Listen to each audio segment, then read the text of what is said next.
Hello everyone. Today we are here to discuss the solution of term 1 biology paper. Okay, so some of the instructions are: this question paper contains 60 questions, out of which you have to attempt 50, and there are 3 sections A, B and C. So section A contains 24 questions, out of 24 you have to attempt 20. Okay, and from biology 11, 12, 13, 14, 15, 16 questions are there. Okay, section B contains 24 question, again you have to attempt 20 question, and in this biology questions are 33, 35, 36, 37, 38, 41 and 42. Section C contains 12 questions which are case based studies questions. So in those 53, 54, 55, 56 are from bio. Okay, so there is no negative marking in this question paper. So let us start. So section A, question number 11. So here the diagram is given and it says, consider the following statement in connection with function of the blood vessels marked A and B in the diagram of a human heart as shown. So ये diagram आपको यहाँ दिया गया था, इसके अंदर A और B mark किया गया है और इन दोनों वेसल्स के बारे में आपको जो यहाँ दिए गए ऑप्शंस हैं उनमें से जो कनेक्शन फंक्शंस के साथ और ब्लड वेसल्स के साथ है वो आपको यहाँ पे मार्क करना है. ठीक है, सो अब आप देखिए इस डायग्राम के अंदर यहाँ से है left ventricle, sorry right ventricle. ठीक है, यहाँ से जा रही है पल्मोनरी आर्टरी. ठीक है, और तो ए क्या हो गई पल्मोनरी आर्टरी. यहाँ से जो आप देख रहे हैं these are the pulmonary veins जो कि राइट एट्रियम के अंदर एंटर कर रही है. So A is for artery, B for veins. So हम देखते हैं option number 1, blood vessel A contains carbon dioxide rich blood to it carries carbon dioxide rich blood to the lungs. ठीक है, सो राइट एट्रियम के अंदर blood आता है, right atrium से वो लेफ्ट राइट वेंट्रिकल के अंदर जाता है और राइट वेंट्रिकल से वो पल्मोनरी आर्टरी के थ्रू लंग्स के अंदर जाता है. तो yes, first option is correct कि इसके अंदर कार्बन डाइऑक्साइड रिच ब्लड है जो कि लंग्स की तरफ जा रहा है. Option number B, blood vessel B क्या कहती है, it carries oxygen rich blood from the lungs. ठीक है, सो ये oxygen rich blood from the lungs लेके आती है पल्मोनरी वेन्स और वो आ गई है लेफ्ट एट्रियम के अंदर. Third option, blood vessel be left atrium relax as it receive blood from this blood vessels. तो लेफ्ट एट्रियम जो है वो रिलैक्स है इस टाइम पर जब ये ब्लड वेसल्स ब्लड रिसीव कर रही है. ठीक है, option number 4, blood vessel A right atrium has a thick muscular wall as it has to pump the blood to this blood vessel. तो राइट एट्रियम कह रहा है, ये यहाँ पर क्वेश्चन कहता है कि जो राइट एट्रियम है वो क्या है, थिक है, जबकि ऐसा नहीं होता. राइट एट्रियम में थिकर वॉल नहीं होती. सो ऑटोमेटिकली यहाँ पर जो ये फोर्थ ऑप्शन है ये रॉन्ग हो जाता है. तो सही कौन से हो गए, 1, 2 एंड 3. सो कहाँ दिया है 1, 2 and 3, that is the option number D. So the correct answer for this question is option number D, जो कहता है कि 1, 2 and 3 are correct and 4th is wrong. Okay, now moving on to the next question. Question number 12, in living organism during respiration which of the following products are not formed if oxygen is not available. So not formed if oxygen is not available, यानी कि इनमें से कौन सा नहीं बनेगा अगर oxygen नहीं है तो. ठीक है, नहीं बनेगा अगर नहीं है तो अगर होती तो क्या बनता, होती तो बनता क्या, option number 1 carbon dioxide plus water, यही बनता है. हम जो रेस्पिरेशन का एरोबिक रेस्पिरेशन का जो रिएक्शन हम देखते हैं इसके अंदर क्या बनता है, carbon dioxide water and energy. ठीक है, B option carbon dioxide and alcohol, no, this is wrong. C option lactic acid and alcohol, again this is wrong. D carbon dioxide and lactic acid, again this is wrong. So correct option यहाँ पर क्या है, option number A. ठीक है, so these are the byproducts that are produced during aerobic respiration. Okay, now moving on to the next question. Question number 13. The correct statements with reference to single celled organisms are. तो एक single celled organism के लिए यहाँ पर correct options क्या है हमें वो बताना है. So first point, complex substance are not broken down into simple substance. ठीक है, तो जो कॉम्प्लेक्स सब्सटेंस है वो यहाँ पर सिंपल सब्सटेंस में कन्वर्ट नहीं हो रहे हैं. ठीक है. Second option, simple diffusion is sufficient to meet their requirement of gaseous exchange. So unicellular single cell होता है. अमीबा की अगर हम बात करें तो simple diffusion is enough कि यहाँ पर gaseous exchange हो सके. Third one, specialized tissue perform different functions in the organism. ठीक है, single cell है तो specialized tissue तो होगा ही नहीं, यहाँ तो एक ही सेल है, टिश्यू की तो दूर की बात है. ठीक है. Fourth one, entire surface of organism is in contact with the environment for taking in food. Yes, so entire surface is in contact with the environment, पूरे environment के साथ contact में है जो कि food ले सकता है. तो जो ऑप्शन यहाँ पर सही है वो है सेकेंड वन कि पूरा surface contact में है, and the फोर्थ वन, ठीक है, कि entire organism is in contact with the environment. So the correct answer यहाँ पे जो दिया है that is second and fourth. तो सेकेंड एंड फोर्थ दिया है ऑप्शन नंबर सी के अंदर. तो क्वेश्चन नंबर 13 का जो करेक्ट आंसर है that is option number C. Okay, now moving on to the next question. Question number 14. Which among the following is not removed as a waste product from the body of a plant? तो plants के अंदर से इनमें से इन दिए गए options में से कौन सा ऐसा प्रोडक्ट है जो एज अ वेस्ट प्रोडक्ट नहीं है? So A option resin and gums, B urea, D C dry leaves, D gaseous excess water. तो ये सब जो हैं वो प्लांट के वेस्ट प्रोडक्ट्स हैं except urea. So automatically answer यहाँ पे हो जाता है बी. प्लांट्स के अंदर यूरिया नहीं बनता है, ये सिर्फ एनिमल का प्रोडक्ट है. Okay, now moving on to the next question, that is question number 15. Which of the following statements are correct in reference to the role of A? ठीक है, A जो इस डायग्राम में दिया गया है A. So A क्या दिया है यहाँ पर? This is diaphragm. ठीक है, ये एक मस्कुलर ऑर्गन होता है जो कि रेस्पिरेशन में, ब्रीदिंग में हमें हेल्प करता है. ठीक है, सो अब इसके रिस्पेक्ट में क्या क्या सही है हमें वो बात करनी है.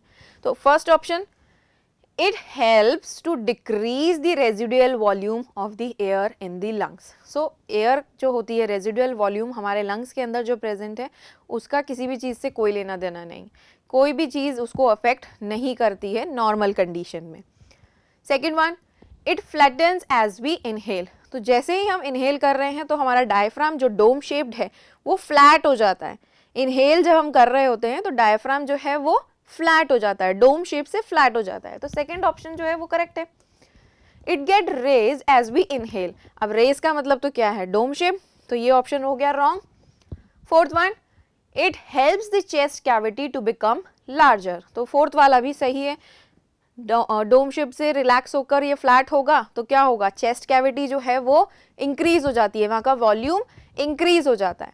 तो fourth one is also right. So correct option हो गया second and fourth. So second and fourth is given in option number A. So the correct answer is option number A. Okay. Now moving on to the next question. Question number 16. Which one of the following condition is true for the state of stomata of a green leaf shown in the given diagram? Again आपको यहाँ पर एक diagram दिया गया है, तो इस diagram को आपको देख के बताना है कि इन चारों सिचुएशन में से कौन सी सिचुएशन आपको इस डायग्राम को देख के लग रहा है कि होनी चाहिए. सो यहाँ पे स्टोमेटल पोर्स क्या हैं? क्लोज्ड हैं. ठीक है, स्टोमेटा जो है वो क्लोज्ड है, गार्ड सेल्स पूरी तरीके से श्रिंक्ड है. A option, large amount of water flows into the guard cell. पानी तो यहाँ पे है ही नहीं क्योंकि सेल तो श्रिंक है. Gaseous exchange is occurring in the large amount. Stomata close है तो गैशियस एक्सचेंज नहीं हो रहा है. C, large amount of water flows out from the guard cell. ठीक है, large amount of water guard cell से बाहर आया है तभी तो गार्ड सेल क्या हुए हैं, श्रिंक हुए हैं. सो डी क्या दिया हुआ है, large amount of sugar collects in the guard cells. No. So the correct option for this given image is C. Large amount of water stomata से बाहर आया है तभी स्टोमेटा क्या हो रहे हैं, श्रिंक हो रहे हैं, सॉरी गार्ड सेल्स जो है वो श्रिंक हो रहे हैं, स्टोमेटा क्लोज्ड है. Okay, now next question. Now section number B, section B.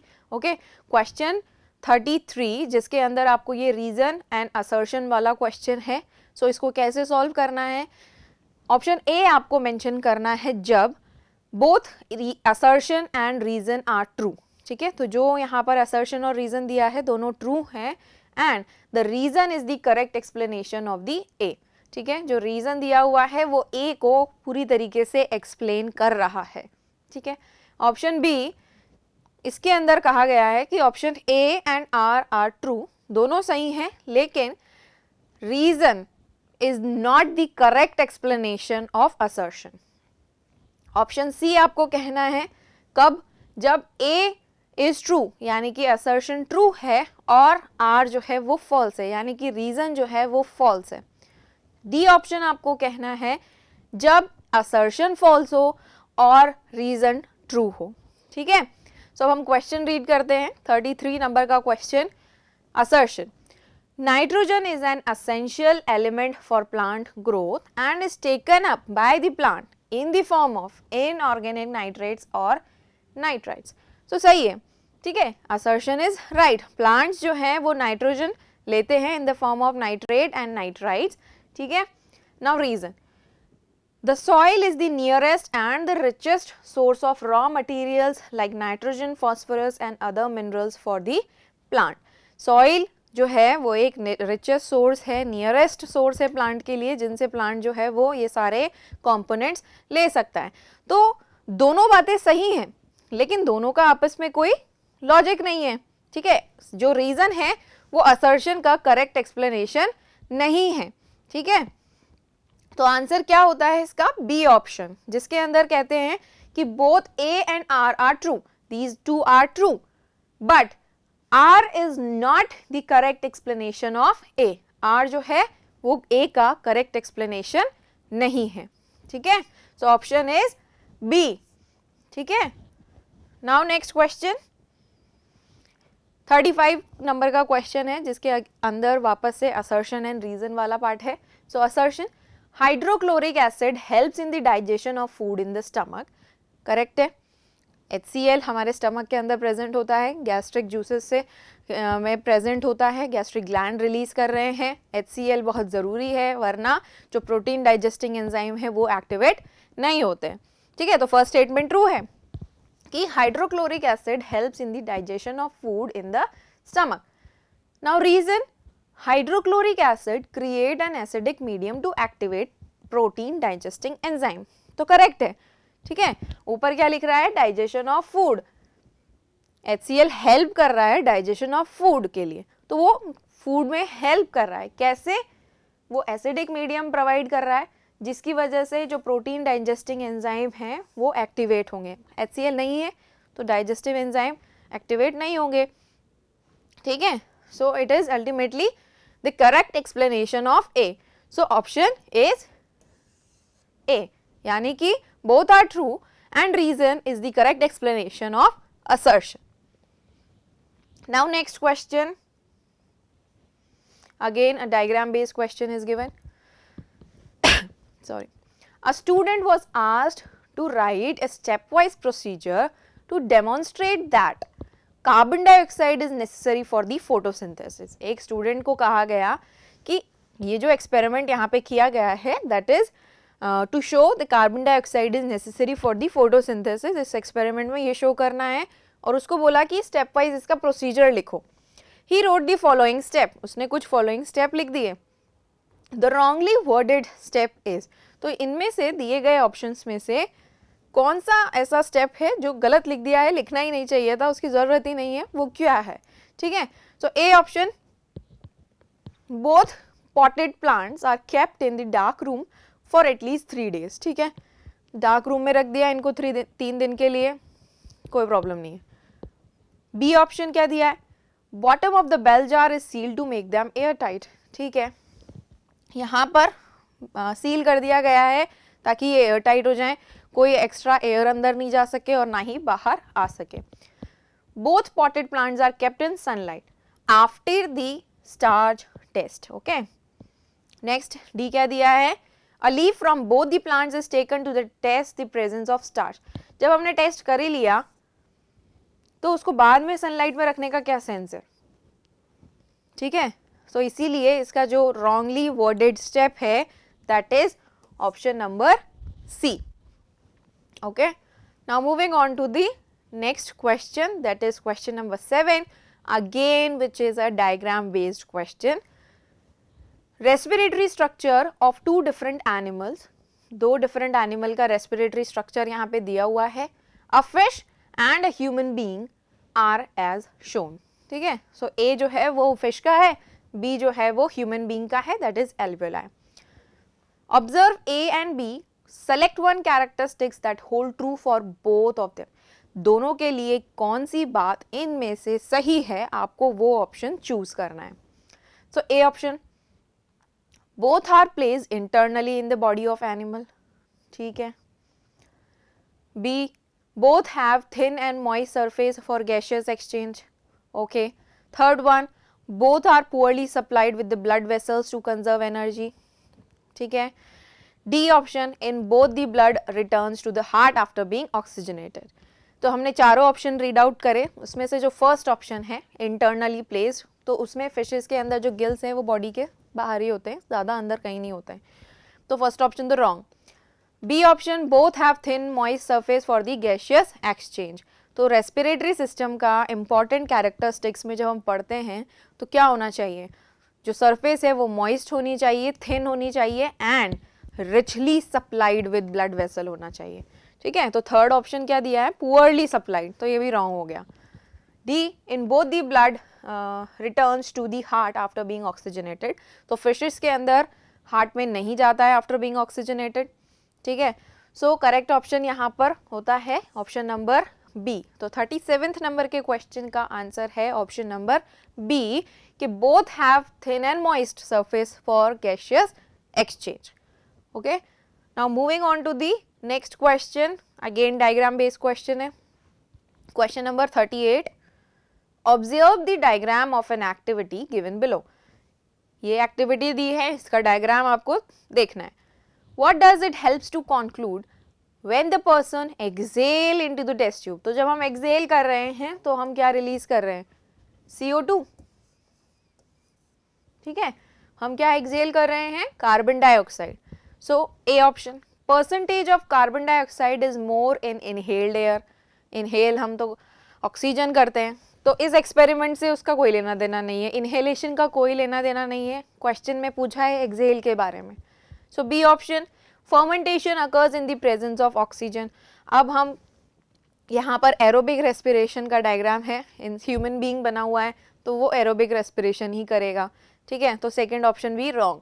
C, percentage of carbon dioxide is more in the exhaled air. So ये ऑप्शन जो है वो सही है।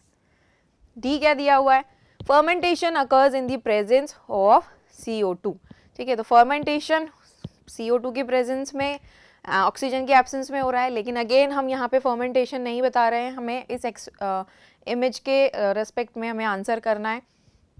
So option number C is correct for question number 38। Next question 41, the length of small intestine in a deer is more as compared to the length of small intestine of a tiger. So deer क्या है, herbivore and tiger is what, carnivore. The reason for this is, तो कहने का मतलब ये है question का कि अगर हर्बीवोर्स के अंदर लार्ज इंटेस्टाइन का लेंथ ज़्यादा है एज कम्पेयर टू कार्निवोर, तो रीज़न क्या है इसका, A mode of intake of food, ठीक है, वो किस तरीके से खाना खा रहे हैं, नहीं। B type of food consumed, yes. तो हर्बीवोर जो हैं वो जो फूड खाते हैं वो मोस्टली क्या खा रहे हैं, प्लांट्स खा रहे हैं। सो प्लांट्स के अंदर क्या है, सेल्यूलोज होता है। तो सेल्यूलोज को डाइजेस्ट करने के लिए हर्बीवोर्स की जो स्मॉल इंटेस्टाइन होती है वो थोड़ी सी लार्जर होती है, ताकि जो सेल्यूलोज है वो डाइजेस्ट हो जाए। और जो कार्निवोर्स होते हैं वो सेल्यूलोज नहीं लेते, वो तो फ्लैश लेते हैं, ठीक है, दूसरे एनिमल्स का फ्लैश पे वो लोग डिपेंड करते हैं। तो इसीलिए आंसर क्या हो गया इसका कि type of the food they consume, इस वजह से हर्बीवोर की स्मॉल इंटेस्टाइन जो है वो लार्जर होती है as compare to carnivore. Okay, so the correct option for the question number 41 is option number B. Now moving on to the next question 42. Identify the two components of phloem tissue that helps in the transportation of food in plant. तो आपको इनमें से दो component बताने हैं phloem tissue के जो कि फूड के ट्रांसपोर्टेशन में प्लांट में हेल्प करते हैं। तो फूड के ट्रांसपोर्टेशन में कौन हेल्प करता है, फ्लोएम करता है ऑब्वियसली। फ्लोएम के क्या क्या पार्ट होते हैं, sieve tube, companion cell, parenchyma and phloem sclerenchyma, ठीक है। तो ये सारी चीज़ें हैं, उनमें से फूड का ट्रांसपोर्टेशन करता है sieve tube and companion cell. So option A phloem parenchyma and sieve tubes, wrong. B option sieve tubes and companion cells, this is correct. C में क्या दिया है, phloem parenchyma and companion cells, wrong. D में है phloem fibres and sieve tubes, so D option भी wrong है। So दो component जो कि फूड के ट्रांसपोर्टेशन में हेल्प करते हैं फ्लोएम के अंदर वो हैं sieve tubes and companion cell. So answer is B for the question number 42. Now moving on to the next question. Now section C. इस सेक्शन सी के अंदर आपको एक केस दिया हुआ है और डायग्राम भी दिया हुआ है। सो केस क्या है, the figure shown below represent a common type of dialysis जिसको बोलते हैं हेमियोडायलिसिस, ठीक है। एक आर्टिफिशियल सिस्टम दिया हुआ है यहाँ पर जो कि हेमियोडायलिसिस जिसको बोलते हैं।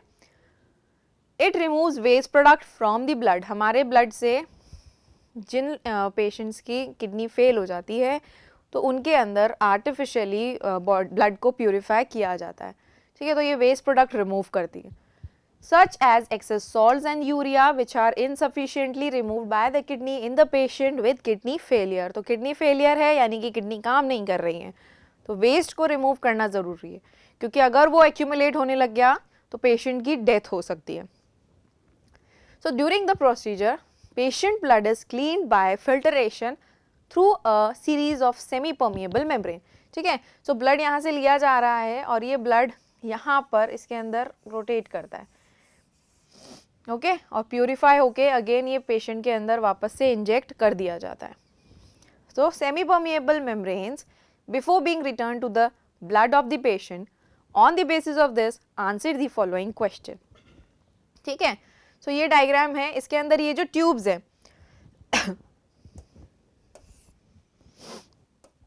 ठीक है, ये जो आपको लाइंस दिख रही हैं, these lines have semi permeable membrane, ठीक है। तो सेमी परमिएबल मेम्ब्रेन का यहाँ पर क्या रोल है, हमारा सेल है, हमारे सेल में भी सेमी परमिएबल मेम्ब्रेन होती है, प्लाज्मा मेम्ब्रेन, उसका रोल क्या है, वो हमारे सेल के फ्लूइड एक्सचेंज को मेंटेन करके रखती है। तो यहाँ पर भी सेम वही रोल यहाँ पर प्ले होगा कि इसीलिए हमने ये ऐसा इन्वायरमेंट यहाँ क्रिएट किया है ताकि जो वेस्ट है वो automatically by the process of diffusion वो रिमूव हो सके, ठीक है, diffusion and osmosis. 53. The hemodialyzer has semi-permeable lining of tubes which helps to. So इस hemodialyzer के अंदर semi-permeable tubes है, क्यों?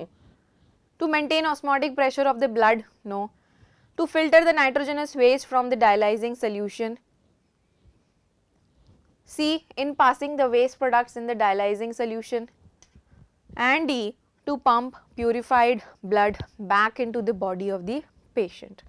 सो यहाँ पर सेमी परमिएबल मेम्ब्रेन लगाई गई है ताकि जो वाटर है वो बाहर की तरफ आ जाए, जो फ्लूइड होता है उसके अंदर फिल्ड मशीन के अंदर उसके अंदर वाटर आ जाए, तो वाटर के साथ साथ जितनी भी वेस्ट इम्प्योरिटीज़ होती हैं वो भी ब्लड से बाहर आ जाती हैं, ठीक है। सो आंसर क्या है यहाँ पर? ऑप्शन नंबर सी, जिसके अंदर लिखा गया है कि in passing the waste products in the dialysing solution. तो सोल्यूशन के अंदर जैसे ही सेमी परमिएबल मेम्ब्रेन है तो ब्लड फ्लो कर रहा है, ब्लड के अंदर से वाटर जो है वो बाहर आ जाएगा और सारी वेस्ट प्रोडक्ट्स भी वो लेकर उस डायलाइजिंग सोल्यूशन के अंदर कलेक्ट हो जाएगा और जो ब्लड है वो प्यूरिफाई हो जाएगा। So option C is the correct answer for question number 53. Next, question number 54. Which of the following is not a function of artificial kidney?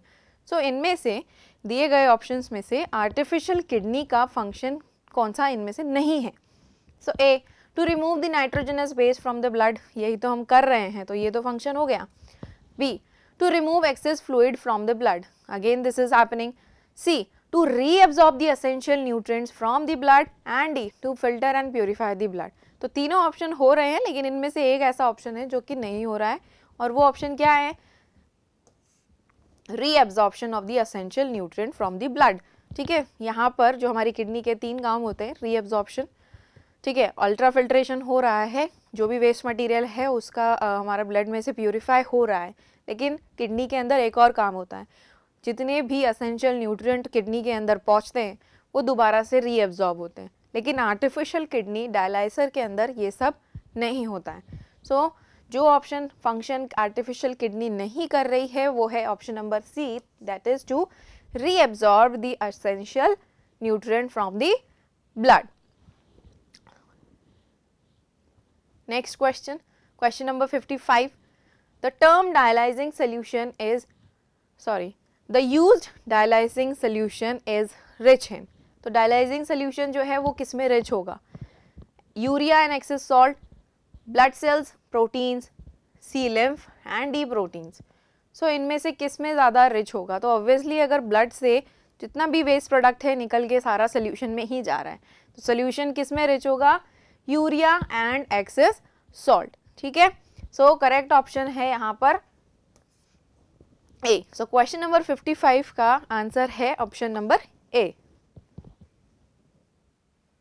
Now next question, that is question number 56. Which part of the nephron in human kidney serves the function of reabsorption of the certain substance? So reabsorption का काम कहाँ होता है? जो glomerulus होता है,